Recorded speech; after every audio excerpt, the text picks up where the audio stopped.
Hello everybody. In this video I'm going to be showing my Beatles CD collection.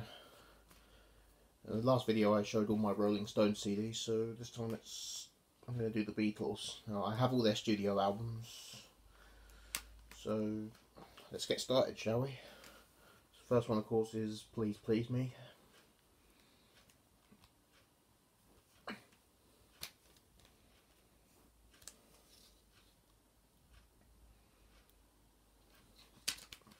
Brilliant. I love all these.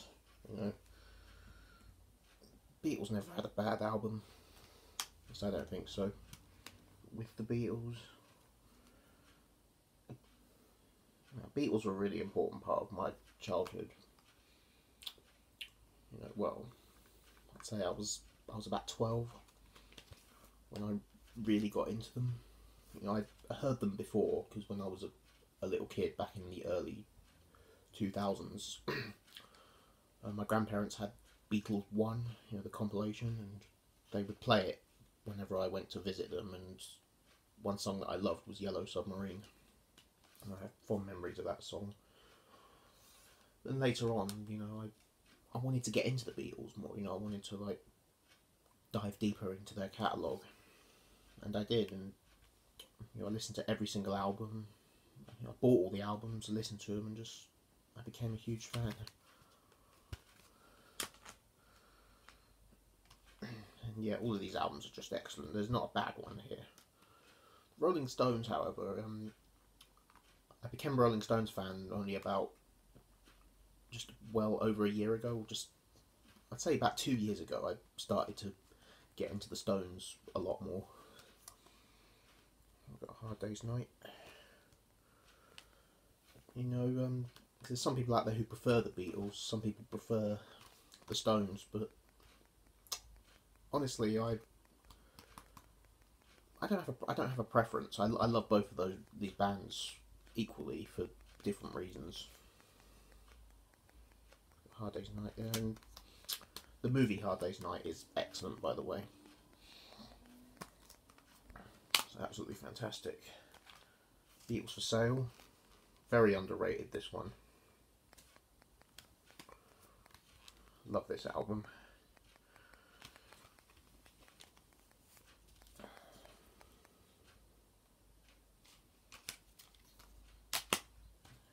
Next is Help. Soundtrack to their second movie, which is also brilliant. I love Help. I might like it better than Hard Day's Night. I just love seeing them in colour, it's kind of what inspired the Monkees TV series. I'm also a huge Monkees fan. I love the Monkees. And yeah, I'll probably do a video on my Monkees CDs eventually, but I've only got their first 5 studio albums plus a couple of compilations. So yeah,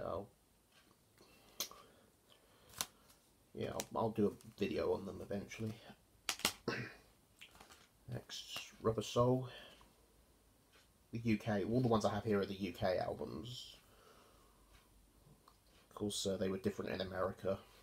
Help and A Hard Day's Night were both released differently in America. In America, they were just soundtrack albums with just the songs from the movie and a bunch of instrumentals. But yeah, in the UK, they were actual albums. They included the movie songs and songs that were not in the movie. And Rubber Soul was also different in America. It had less songs on it, but it also included I've Just Seen a Face and It's Only Love, which in the UK were on the Help album. And yeah, the US version doesn't have Drive My Car, it doesn't have Nowhere Man, it doesn't have What Goes On, and it doesn't have If I Needed Someone. Which I think is pretty sacrilege, to be honest. I mean, they're great songs. It just wouldn't be it's just not Rubber Soul without those songs. And while I love I've Just Seen a Face and It's Only Love, I think I prefer them on Help.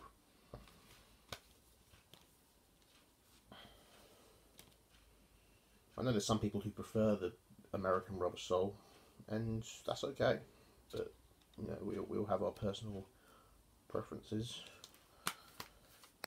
And next one's Revolver.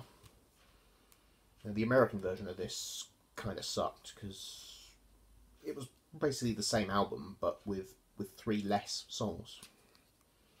Like in America, they took off "I'm Only Sleeping," they took off "And Your Bird Can Sing" and "Dr. Robert," which I think was just total sacrilege.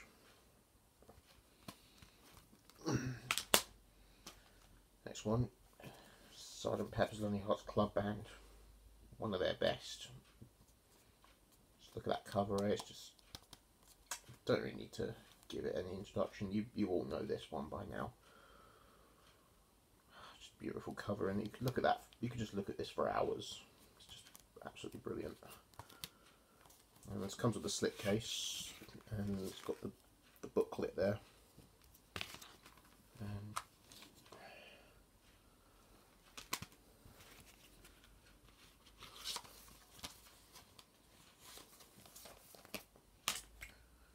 next is Magical Mystery Tour, another one of my favourites. The movie Magical Mystery Tour, it's not that great. It's a bit crappy. I mean, it's fun, you know, it's good fun. It's one of those films where it's bad in a good way. But no, if I want to watch a Beatles movie, I'd rather watch A Hard Day's Night or Help. But yeah, Magical Mystery Tour, the music in the film is fantastic. The album, the soundtrack album is absolutely brilliant. Of course, this was originally a US release. This wasn't originally an album in the UK. In the UK, this was just released as a double EP that only featured the songs that were in the film. But in America, because the EP format wasn't popular in America, so they wanted to release it as an album. So they got all the songs from the EP, and they cobbled them together with all of the singles that had been released that year that hadn't been on an album yet. And I think that was the best thing. That was the only good thing that Capitol Records ever did. You know, because they butchered the Beatles albums in America, you know, and the Beatles didn't like that they were doing that. But this is the only American Beatles album that's been canonised with the UK albums. So I think it's great that this has become the official version. And yeah, this is just a fantastic album. And yeah, I definitely count it as a proper Beatles album. Some people wouldn't, but I personally do. You know, because it's now known as a Beatles album. And next one, of course, is the White Album. Probably my favourite. Sometimes I go back and forth and decide which Beatles album is my favourite. It changes a lot, but the White Album is definitely one of my favourites. It's definitely my favourite double album of all time, and you know, some people would say there's a lot of filler, but for me, even the filler tracks I think are really good. I enjoy every song on this album. Even Revolution 9 I enjoy. You know, I just enjoy this album from start to finish. It's just marvellous. And next we've got Yellow Submarine soundtrack. Not one of my favourites. I mean, it's good. I mean, it's not really a studio album, really. It's a soundtrack album. Because it's only got it's only got 6 Beatles songs on it, and the other songs are the George Martin instrumentals from the film. So yeah, it's only got 6 Beatles songs on it, and 2 of them were already from previous albums. But the 4 new songs are great, you know.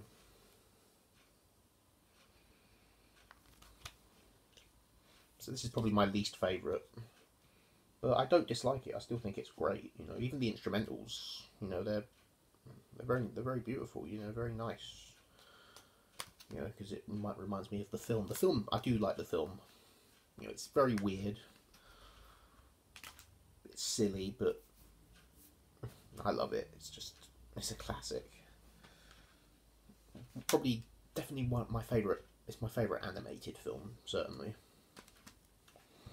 I don't really watch animated films much, but this is one that I absolutely love. The next one, another favourite of mine. Of course, you've got Abbey Road, absolute classic, which was technically their last album. I mean, Let It Be, of course, was released after this, but Let It Be was actually recorded before this, so yeah, this was the last one they recorded, and I kind of wish that they had released Let It Be first, because I think Let It Be is a great album, don't get me wrong, I love it, but I think Abbey Road is just a better album for the Beatles to go out on. Just because it's just a more positive ending, really. While Let It Be is a great album, I think you can just feel the tension that was going on when the album was being recorded, and just not a very good way to end such a great band. And of course, the next one, of course, is Let It Be.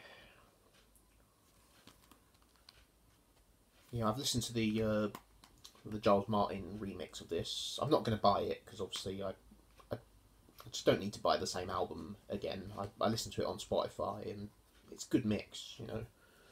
I liked all the other remixes he did, you know. The Sgt. Pepper remix was great. The White Album remix, the Abbey Road remix. But like I said, I don't need to own them. I could just, because there's not really much point buying the same albums again, in my opinion. I'm not really one of those people that owns like several copies of the same album. It's cool if you want to do that. I'm just not one of those people that wants to do that. I still haven't seen the Get Back film yet. I've seen the Let It Be film, which came out at the same time as this album, but the Get Back film is basically just the extended version of the Let It Be film, and I'm gonna wait until if it comes out on DVD, I'll get it. Yeah, because I really want to see it. The next, that's the studio albums, and the next one here is Past Masters, and this of course is all their A and B side singles that were not on the studio albums.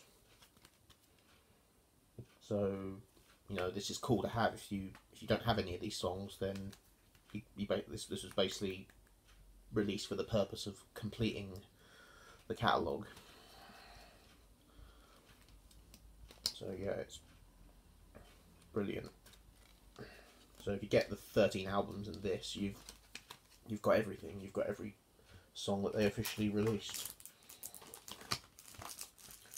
And then we're going on to a couple of, I suppose you can call them live albums or live compilations. Technically compilations, really, because they're. But this, yeah, this is live at the BBC.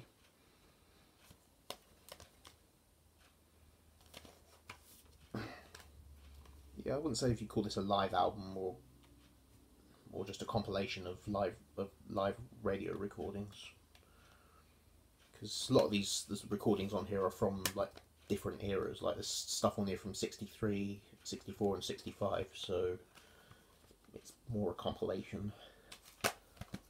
Brilliant though. Got it on cassette as well. The cassette doesn't really work. And then got Live at the BBC Volume 2. This of course is in the digipack. I've got it in this protective sleeve because as you can see, the spine's a bit bent there. It was like that when I bought it. I got this online and it was used, you know, someone owned it before me. And yeah, the discs are in great condition, but the case isn't very good condition. So I put it in this cellophane sleeve just to protect it, really, just to prevent any further damage. Pop it back in there.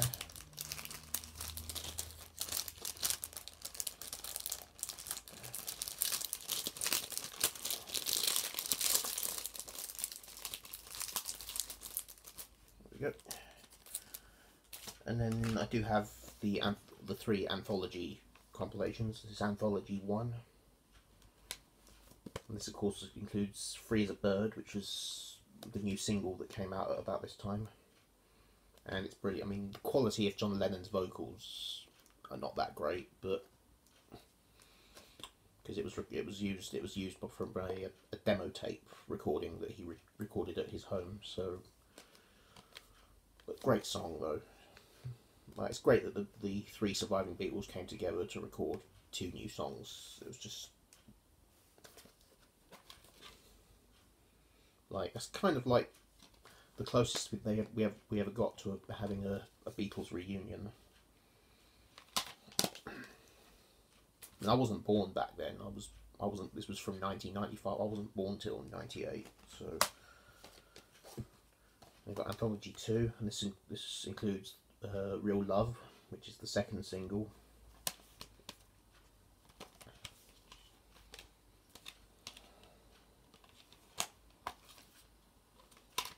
And yeah, there's a lot of like demo recordings on these.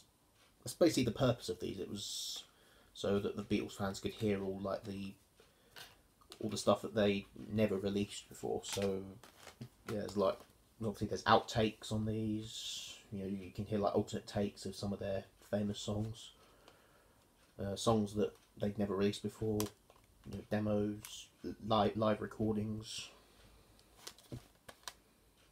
Yeah, it's just brilliant. It's the first official release of these tracks anyway, because before this there was a lot of like, you know, there was a lot of bootlegs about, but this was the first time that all this stuff was released officially. And next I have the Beatles One.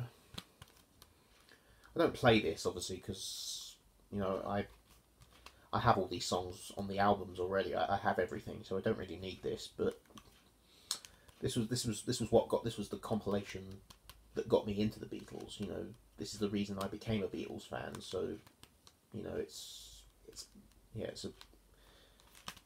for nostalgic value, I would say. Look at the artwork, it's just beautiful, isn't it? So yeah, I don't play this, but I keep it for nostalgia. Of course I have Let It Be Naked, which is the alternate mix of Let It Be. This was how the Beatles wanted Let It Be, because they weren't happy with Phil Spector's production. I've not got a problem with his production on it though. But yeah, this is the George Martin version.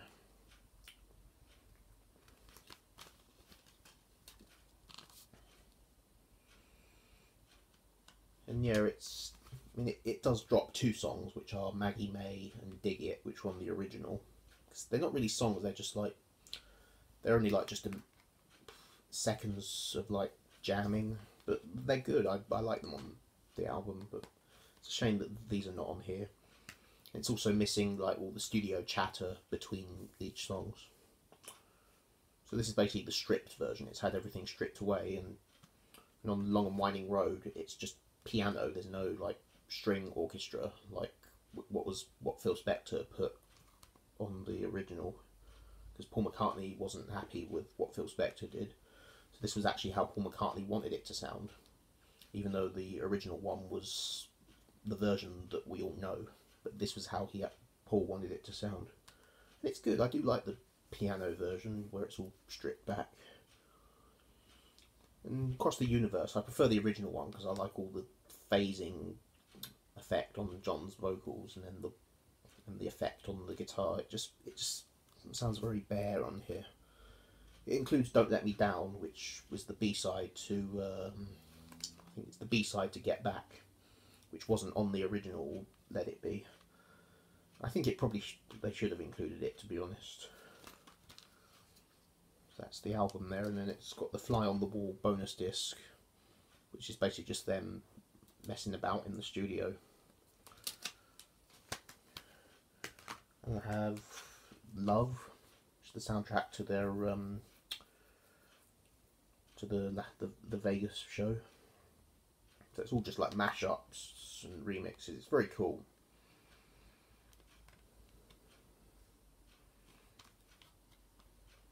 Yeah, this is just the single disc version, because there's a deluxe version of this where it comes with with a bonus DVD, which actually where you can watch the show.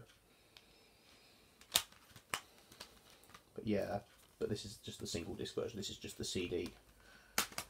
And the last one I have here, it's not really the Beatles, but I wanted to include it. It's called Panpipe's Play the Beatles. It's basically a compilation of like panpipe music.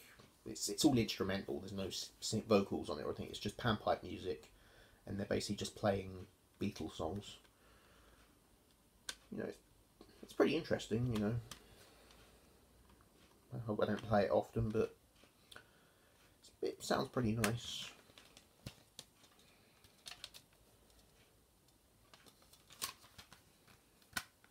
Not everything on here is proper beat. Like My Love was actually Paul McCartney and Wings. It wasn't actually a Beatles song. And it also includes Imagine, which was actually a John Lennon solo song. It wasn't a Beatles song, but hey, yeah, it's not bad. So that's my Beatles CD collection. Hope you enjoyed that. Give the video a thumbs up if you did, and I'll see you next time.